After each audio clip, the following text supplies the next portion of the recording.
이 라오디아 이 교회에게 하시는 하나님의 말씀이십니다. 이 요한계시록에 나와 있는 이 교회는 이제 하나하나 이렇게 살펴보면 연대순으로 되어 있는 것을 볼 수 있고요. 그래서 이 요한계시록을 쓰는 그 시점부터 시작해서 지금에 이르기까지 그런 연대순으로 기록이 되었다는 걸 볼 수 있고, 또 한편으로 보면 이 시대에도 그 7교회 모든 교회가 함께 공존하고 있다는 걸 느낄 수 있습니다. 어떤 곳에서는 핍박받는 교회, 어떤 곳에서는 부요한 교회, 어떤 교회에서는 또한 어떠한 특별한 그런 사정들이 있는 교회들.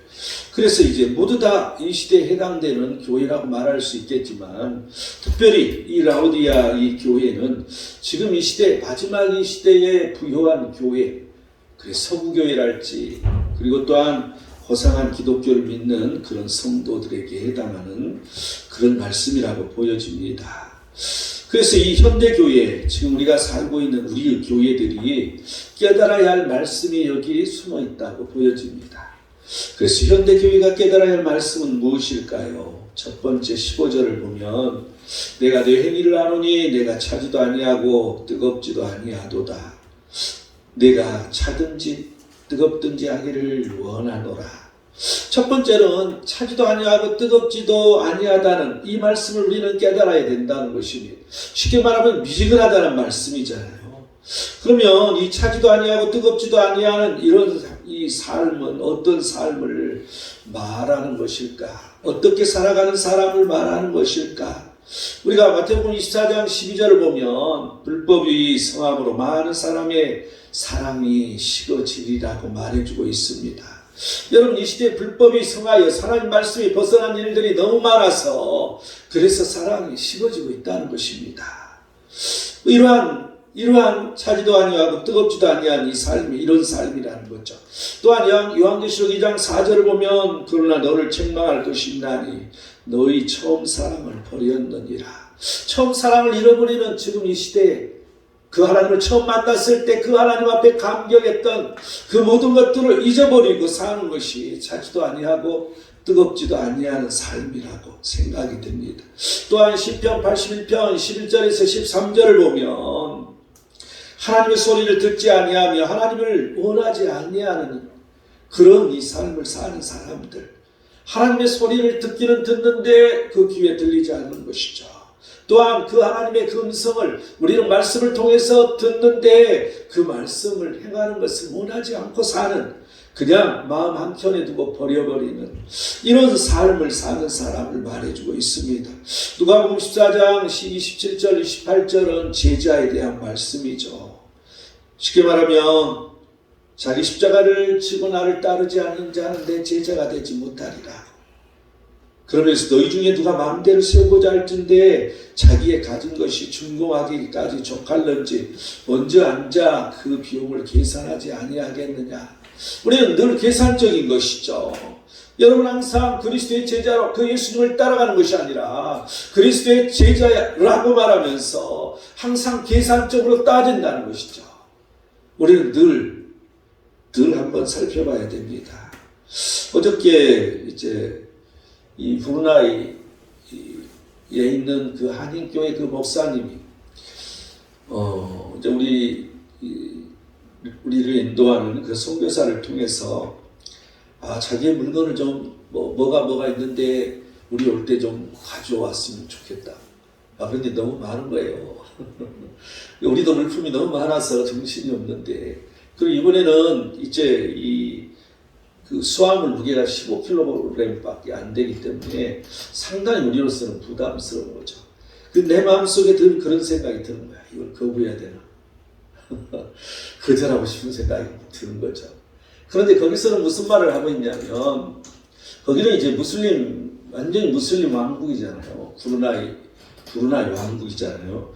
그래서 거기에는 컨테이너도 들어올 수가 없고, 그래서 가지고 들어갈 사람이 가지고 가지 않는 이상은 어렵다는 거죠. 그쪽 지역은. 그렇기 때문에 이 품목이 이제 교회 물품, 달력, 그리고 또 이제 이 뭐 사탕수수를 뭐 하는 기계가 있나 봐. 사탕수수 기계라고 돼 있어. 근데 그건 30kg이 나간다는 거야. 근데 그걸 2개를 가져왔으면 좋겠대.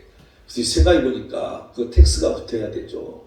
텍스가 한국만 붙은 게 아니라 우리가 코타키나발루 가서 코타키나발루 그 사바에서 또다시 브루나이 들어가면 또다시 거기서 이제 이 이미그레이션을 통과해야 되는 거죠. 그래서 이거 잘못하면 텍스도 2번 물게 생겼고 또 잘못하면 뺏길 수도 있을 것 같고, 그리고 또한 우리가 무게가 15kg밖에 안 되기 때문에 한 사람이 더 산다 그래도 15kg밖에 못 사잖아요. 그래서 30kg를 어떻게 가지고 하나님 30kg라는데 그래서 그건 안 되겠다고. 근데 사람 마음이 그렇더라. 갔다 정말 우리가 선교하는 사람이 그거 들어줘야 되는 거죠. 갖다 줘야 되는 거죠. 그런데도 불구하고 나만 생각이 되더라는 거죠. 우리 팀만 생각을 하게 되고, 우리 팀이 참 힘들 텐데 그거 어떻게 가지고 갈 수 있을까, 뭐 이런 생각이 늘 우리 팀들이 전부 무게 때문에 힘들어하기 때문에 평소에 이건 너무나도 이기적인 생각인 것이죠. 하나님을 생각하지 않는 계산적인 생각. 여러분, 이러한 계산을 다 버리고 하나님 앞에 맡기고 가면 될 터인데 믿음이 부족한, 또한 너무 이기적인 모습, 이게 바로 이 현대인의 이 교회들의 모습이라는 생각이 들었습니다. 이 차지도 덥지도 아니한 자에게 어떤 현상이 그러면 나타나는 것일까? 열왕기상 18장 21절에는 이런 일이 있습니다. 엘리야가 모든 백성에게 가까이 나가 이르되 너희가 어느 때까지 둘 사이에서 머뭇하려느냐? 여호와가 만일 하나님이면 그를 따르고 바알이 만일 하나님이면 그를 따를지니라 하니 백성이 말 한마디도 대답하지 아니하는지라. 뭐예요? 바알도 못하고 있다는 거죠. 너무 충격적인 사실이잖아요. 아니, 하나님을 따르겠노라고 말해야 되는데 어찌 말을 못하냐는 거죠. 잘못하면 죽을까봐. 이 사람들은 그래 두 양다리를 걸치고 있다는 거죠. 여러분, 뜨거운 신앙이었기 때문에, 그 하나님 앞에 열정적인 신앙이었기 때문에 죽음을 각오하지 못하는 것이죠. 그래서 미지근하니 이것도 아니고 저것도 아닌 이 양다리를 볼 수가 있습니다. 또한 호세아서 7장 8절을 보면 에브라임이 여러 민족 가운데 혼합되니 그는 곧 뒤집히지 않는 전병이로다. 여러 민족 가운데 혼합되었다고. 에브라임, 이 북쪽 이스라엘을 말해주고 있죠. 이 북쪽 이스라엘이 완전히 그 여러 민족들, 쫓아내지 않은 그런 족속들, 그들의 사상과 그들의 풍습과 그들의 종교를 받아들이고 있어서 혼합되어 있다는 거죠. 하나님을 믿는다 하면서 혼합되어 있어. 그런데 뒤집지 않는 전병. 여러분, 전병은 지금 우리 같은 부침개를 얘기하고 있잖아요. 전이죠, 전. 그래서 한쪽만 불을 끄는데 지금 한쪽은 타고 한쪽은 아직 익지도 않는, 그래서 뒤집지 않는 전병이라는 것이죠. 스바냐서 1장 5절에서 6절을 보면 또 지붕에서 하늘의 묵별에게 경배하는 자들과 경배하며 여호와께 맹세하면서 말감을 가리켜 맹세하는 자들과 여호와를 배반하고 따르지 아니하는 자들과 여호와를 찾지도 아니하며 구하지도 아니하는 자들을 멸절하리라고. 하나님께서 이렇게 말씀하시는 것이죠.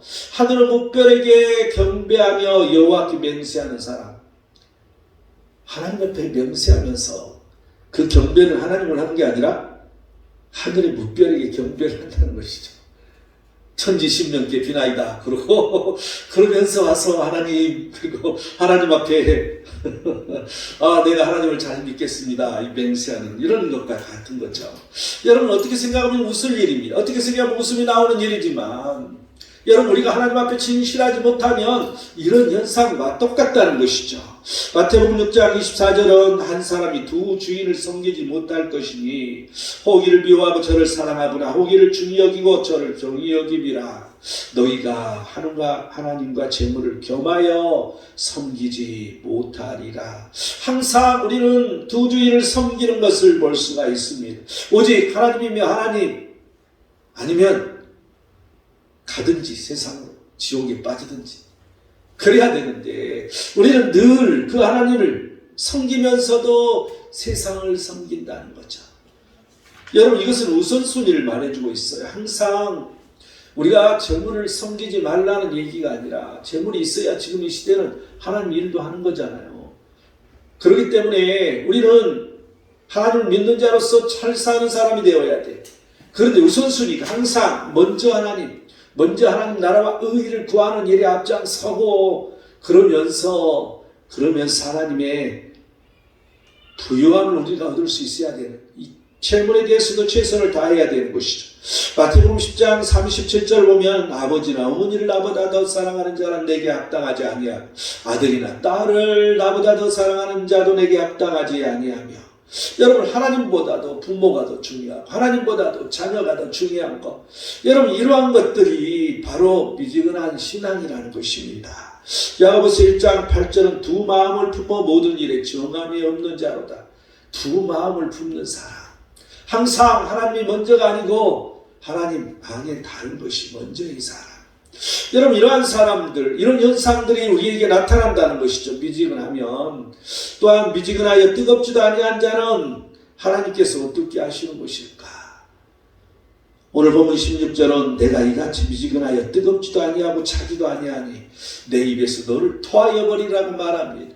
하나님의 입에서 토하여 버리신다고 말해주고 있습니다. 또한 호세아서 10장 2절을 보면 그들이 두 마음을 품었으니 이제 벌을 받을 것이라. 하나님이 그 제단을 쳐서 깨뜨리시며 그 주상을 허시리라. 벌을 내리신다는 거죠. 두 다리를 양다리를 거치며 내가 하는 그 모든 일들이 거기에 벌이 온다는 것이죠. 여러분, 우리가 사업을 하면 망한다는 얘기고요. 내가 직장 생활을 하면 그 직장에서 어렵다는 얘기고요. 항상 우리가 두 마음이 아니라 하나님이 먼저 마음이 가야 된다는 이 사실. 여러분, 이 사실을 우리는 잊어서는 안 될 것입니다. 고린도전서 16장 22절을 보면 만일 누구든지 주를 사랑하지 아니하면 저주를 받을지어다라고 말해주고 있습니다. 우리는 하나님을 사랑하는 게 먼저라는 것입니다. 항상 하나님을 사랑해야 돼. 하나님을 사랑하는 게 나중이 아니라 먼저여야 된다는 이 사실을 기억하시기 바랍니다. 이 미지근한 신앙생활을 하지 않으려면, 그러면 우리는 이러한 일에서 탈피하려면 어떻게 해야 되는 것인가? 신명기 5장 29절은 말씀하십니다. 다만 그들이 항상 이 같은 마음을 품어 나를 경외하며 내 모든 명령을 지켜서 그들과 그 자손이 영원히 복받기를 원하노라. 하나님을 경외해야 된다는 거죠. 그 하나님의 모든 명령을 지켜야 된다는 거야. 그런데 이 같은 마음을 품어. 이 같은 마음은 무슨 마음이냐면 하나님 말씀을 듣고 행하는 마음을, 이 같은 마음, 이 앞에 나온 그런 스토리를 이제 이 같은 마음으로 시작하고 있는 것이죠. 항상 하나님 말씀을 들으면 그걸 행해야겠다는 이 마음을 가지고 하나님을 경외하라는 것입니다. 또 하나님의 명령을 지키라는 것입니다. 이러할 때 우리의 미지근한 마음들에서 탈피할 수 있다는 거죠. 잠언 20장, 23장, 26절은 이렇게 말씀하고 있습니다. 내 아들아, 내 마음을 내게 주며 내 눈으로 내 길을 즐거워할지어다. 항상 나의 마음을 하나님께 드리다는 것이죠. 하나님의 길을 즐거워해야 된다는 것입니다.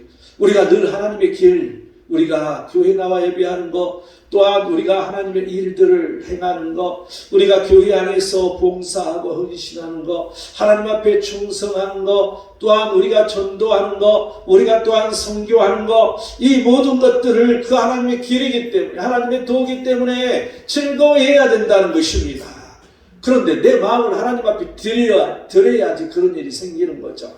하나님 앞에 내 마음을 드리려고 우리는 늘 내 심령이 가난해져야 됩니다.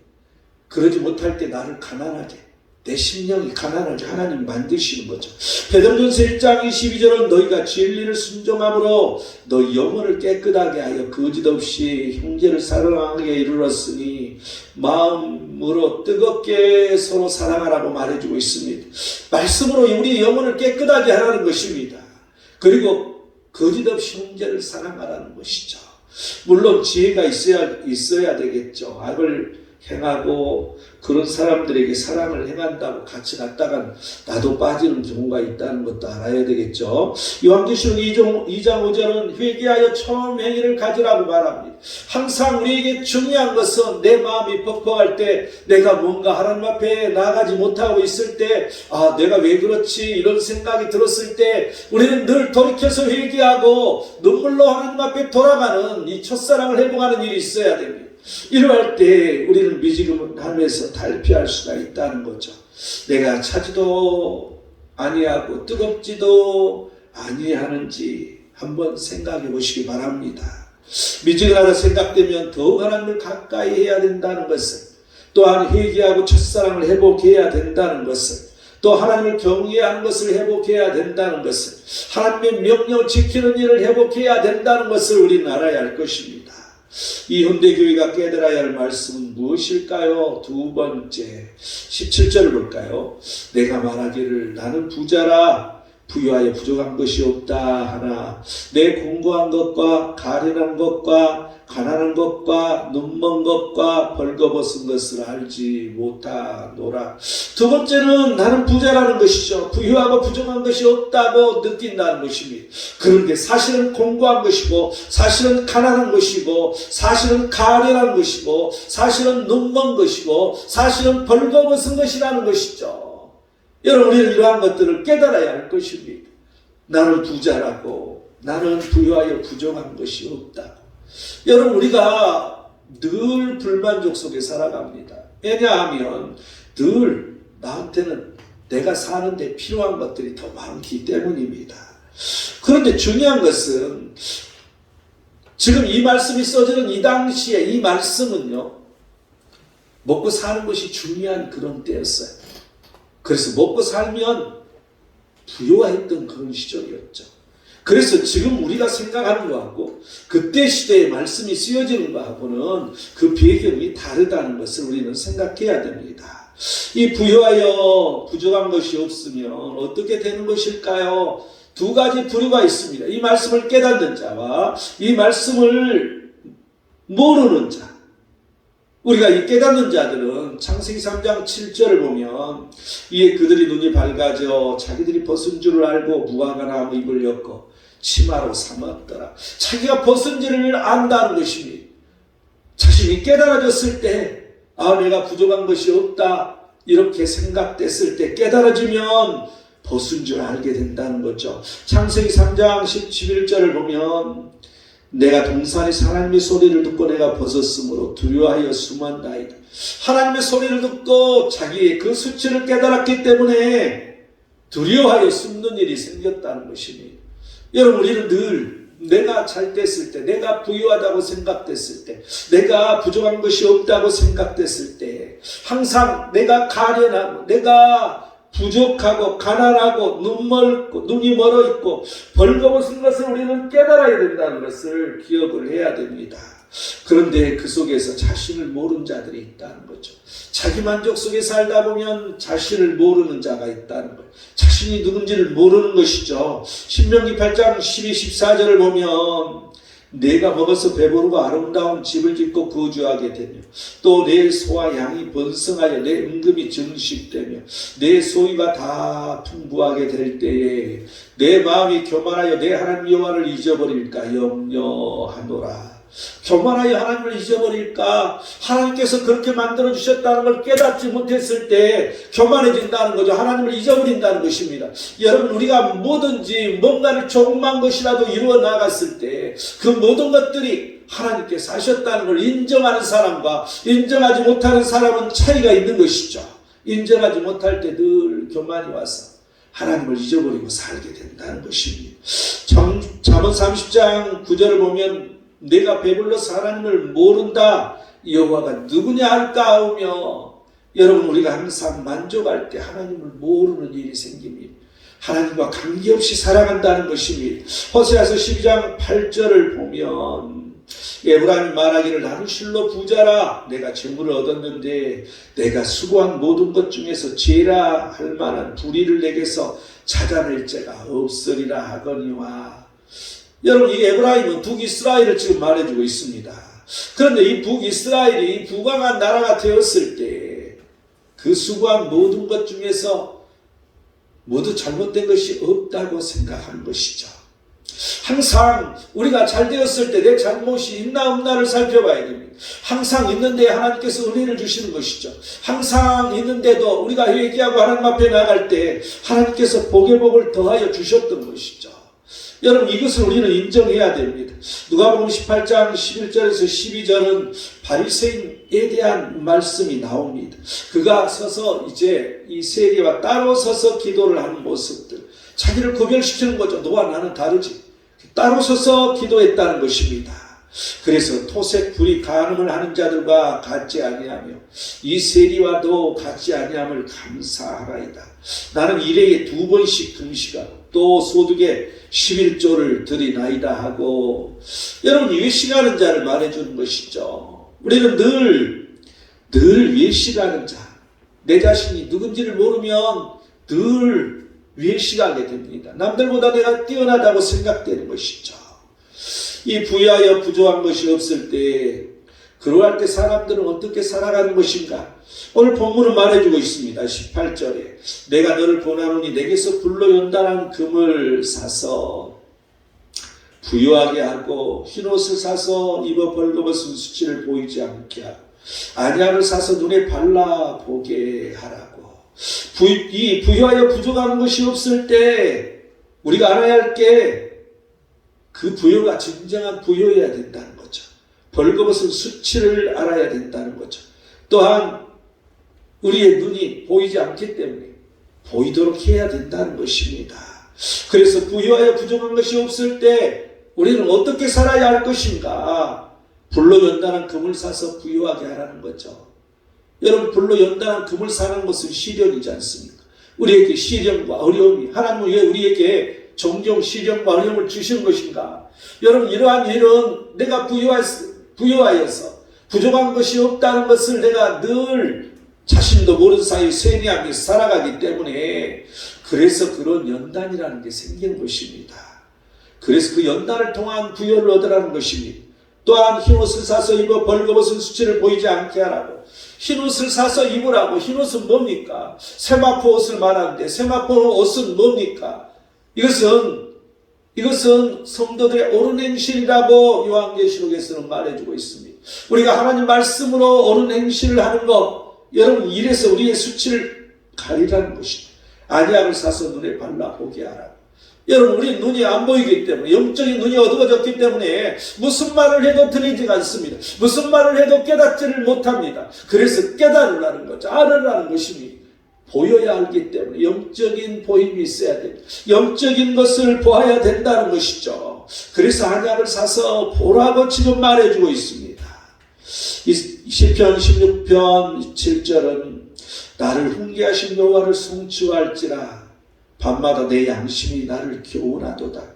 항상 하나님은 나를 훈계하시니 양심으로 나를 가르치시고 또한 내게 또 말씀하시니 또한 어떠한 말씀을 읽을 때 그 말씀이 내게 은혜가 되어서 깨닫게 하시니 또한 사람들을 통해서 내 잘못된 것들을 내가 깨닫도록 만들어주는 것을 우리는 알 수가 있습니다. 이렇게 훈계하신 하나님을 송축하라는 것이죠. 또한 밤마다 양심이 교훈하게 하라고. 우리가 늘 양심의 가책을 느끼지 않습니까? 그런데 양심이 화인 맞으면 양심의 가책도 없어지는 거죠. 여러분, 양심의 가책도 없다는 것은 정말 우리가 너무나도 미지근한 그런 삶 속에서 우리가 살고 있다. 너무나도 교만한 삶을 살고 있다. 너무 하나님을 잊어버리는 그런 삶을 살고 있다고 생각하면 될 것입니다. 누가복음 6장 24절은 화 있을진저 너희 부유한 자여 너희는 너희 위로를 이미 받았도다. 여러분, 우리에게 주신 그 모든 것들은 하나님께서 이미 내게 주셨다는 거죠. 그런데 그걸 깨닫지 못하면 멈춘다는 것입니다.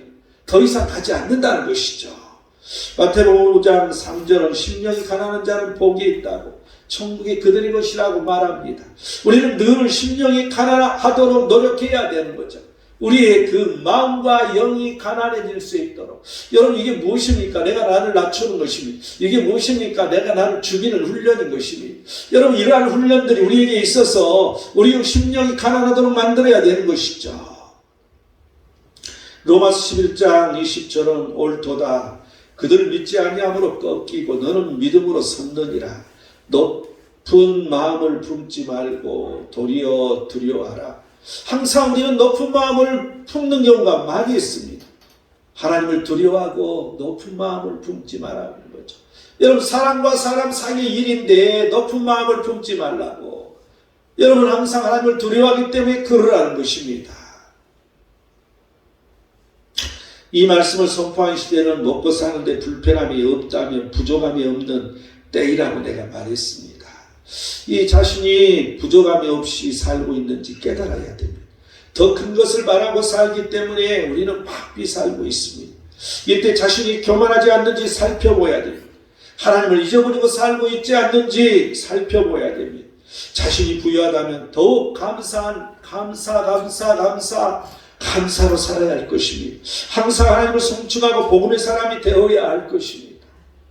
현대교회가 깨달아야 할 말씀은 무엇일까요? 마지막 세 번째 19절은 말합니다. 물은 내가 사랑하는 자를 책망하여 징계하노니 그러므로 내가 열심을 내라 회개하라.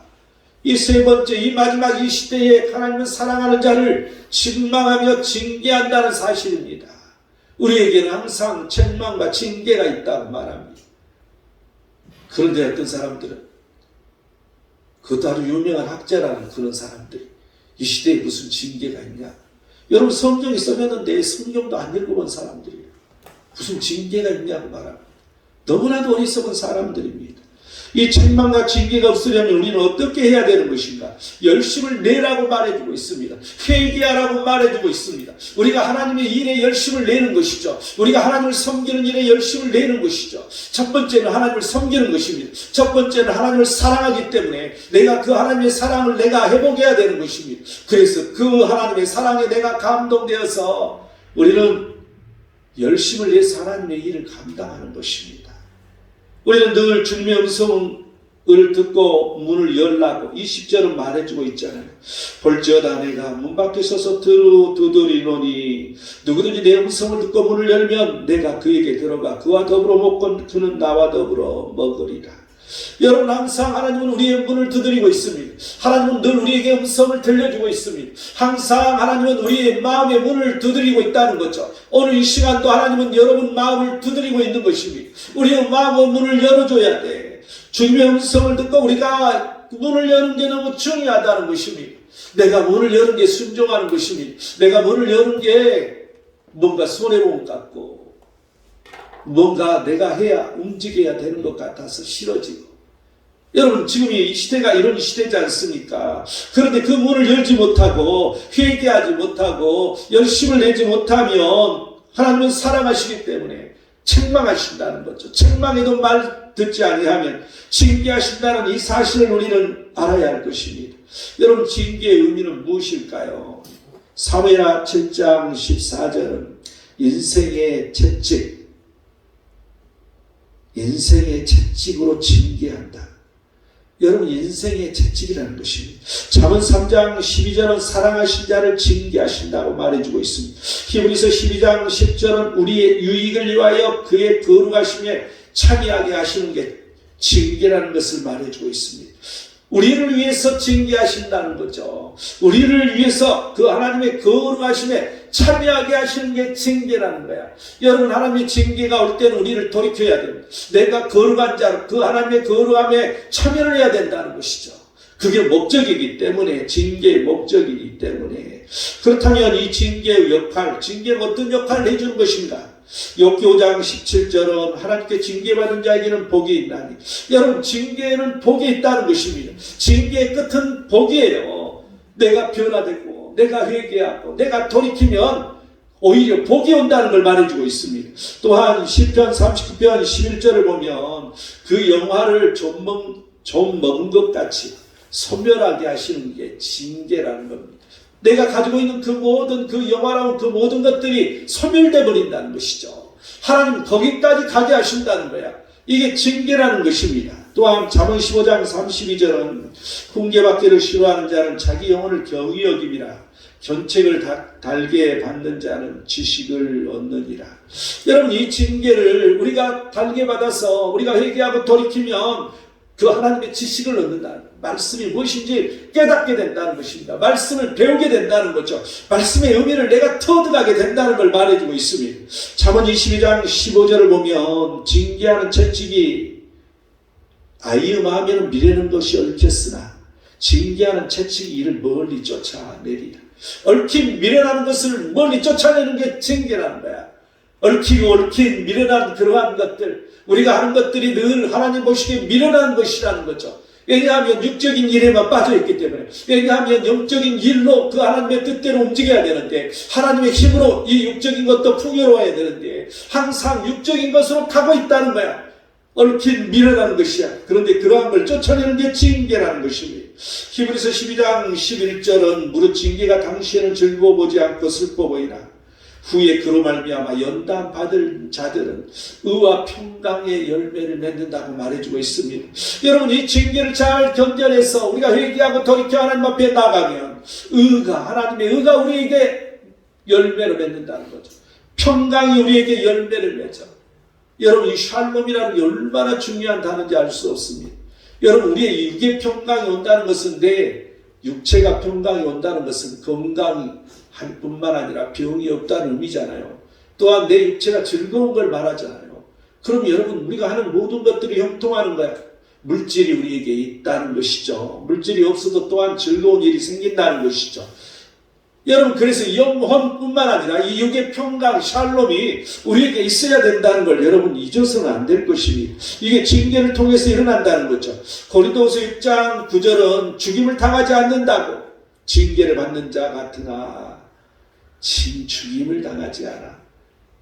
여러분, 이 복음을 증거하면서 늘 어려움을 당합니다. 그때 꼭 징계를 받은 것 같이 보이는 거죠.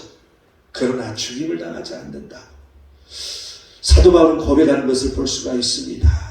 이 징계가 왜 우리에게 오는 것일까? 왜 징계가 바로 오는 것일까? 시편 69편 9절은 나를 삼키고 주를 비방하는 비방이 내게 미쳤나이다. 여러분, 주를 비방하는 그런 비방이 항상 우리에게 있어서는 안 될 것입니다.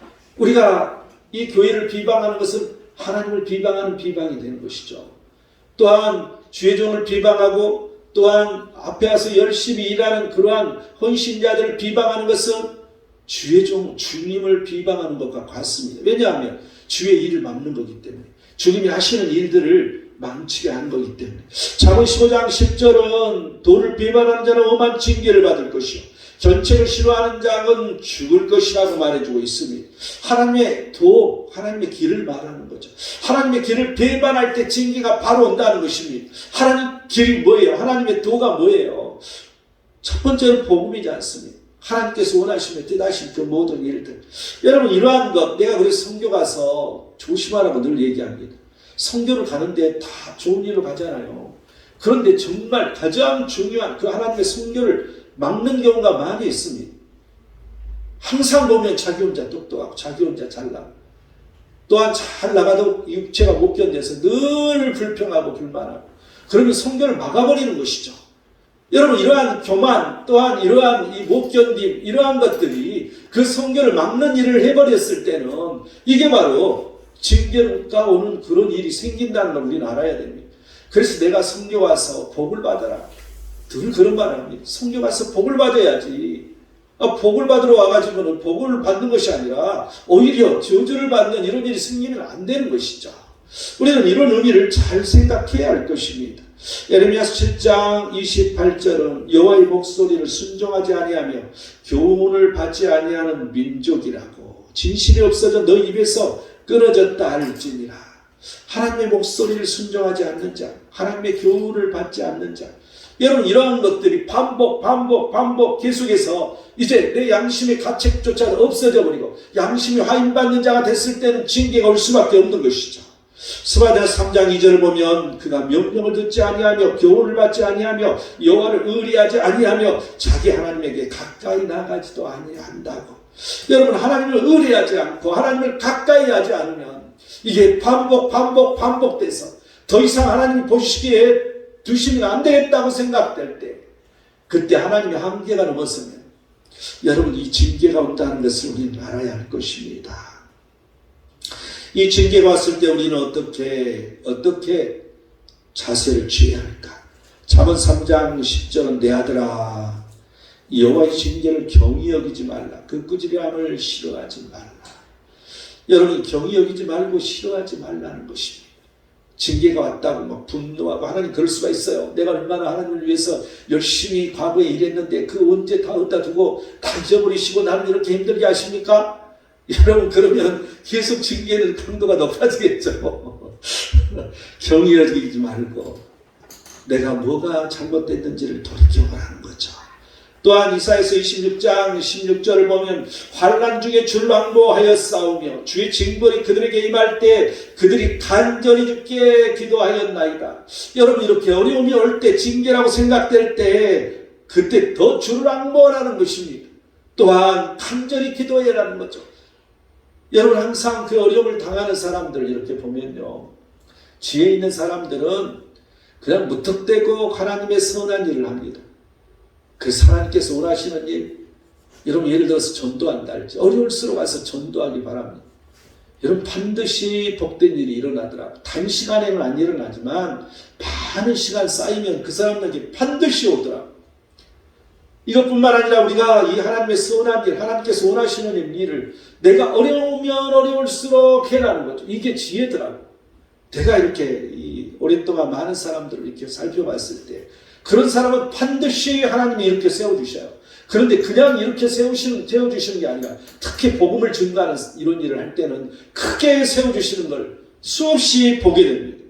여러분 우리는 늘 주를 앙모하는 이러한 일을 그러한 일에 앞장서야 할 것입니다. 예레미야 10장 24절은 여호와여 나를 징계하옵시되 너그러이 하시고 진노하지 마옵소서. 주께서 내가 없어지게 하실까 두려워하나이다. 여러분 이렇게 기도함이 필요하다는 거죠. 하나님이 징계 너그럽게 해주세요. 그리고 그하고 그 하나님을 두려워해라는 것이죠. 또한 히브리서 12장 7절은 어찌 아버지가 징계하지 않는 아들이 있으리요. 그래서 너희가 참으면 징계를 받기 위하여 참아야 된다는 거죠. 징계는 참아야 돼. 또한 야고보서 1장 12절은 시험을 참는 자는 복이 있나니 이는 시련을 견뎌낸 자가 주께서 자기를 사랑하는 자들에게 약속하신 생명의 면류관을 얻을 것이기 때문이니라. 우리는 항상 시험을 참아야 돼. 시험 참지 못하고 뛰쳐나가 버리면 구원이 없어지는 것이죠. 그 시험을 참는 사람은 복이 온다는 이 사실을 여러분 기억하시기 바랍니다. 요한계시록 2장 5절은 어디서 떨어졌는지를 생각하고 회개하여 처음 행위를 가지라고. 그렇지 않으면 회개하지 않으면 촛대를 옮겨버린다는 말을 해주고 있습니다. 여러분이 회개하여서 처음 행위를 우리는 첫사랑을 가져야 할 것입니다. 구원이 중요하기 때문에 하나님의 사랑이 징계를 가져오는 지금 이 시대가 되었습니다. 주를 앙모하고 간절히 구하여야 됩니다. 항상 하나님과의 첫사랑을 가지고 우리는 살아야 할 것입니다. 결론을 맺겠습니다. 21절 22절은 이기는 자에게는 내가 내 보좌에 함께 하여 주기를 내가 이기고 아버지 보좌에 함께 앉은 것 같이 하리라. 귀 있는 자는 성령이 교회들에게 하시는 말씀을 들을지어다. 이 말씀했지만 이 교회들은 자신의 구원에 대한 의식을 해야 된다는 것입니다. 항상 말씀으로 승리하는 자가 되어야 됩니다. 어린 양의 피에 2마리를 빨 수 있어야 됩니다. 성도의 어른 행실의 세마포 옷을 입어야 되는 거죠. 하나님의 구원에 대한 감격을 가져야 된다는 것입니다. 또한 그 감격으로 구원의 책무를 복음을 증거하는 일에 최선을 다해야 된다는 이 사실을 우리는 기억해야 할 것입니다. 그리스도께서 주신 말씀 깨달아야 됩니다. 너희들이 차지도 아니하고 뜨겁지도 아니하구나. 또 너희들은 말하는구나. 나는 부자야. 부유하여 부족한 것이 없다 하는구나. 사랑하는 자를 책망하여 징계하노라고 말씀하시는 이 하나님 말씀을 우리는 듣고 우리는 이러한 일에서 벗어나서 하나님의 마음복이 충만하기를 축원드립니다. 기도하겠습니다.